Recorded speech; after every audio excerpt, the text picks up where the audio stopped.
Assalamualaikum guys. Kali ini saya masak daging sapi guys.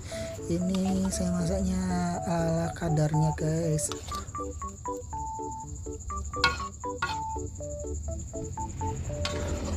Oh iya guys, kalian sudah masak apa aja guys?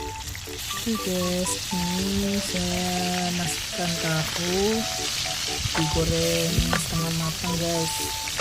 Ini buat campuran lauknya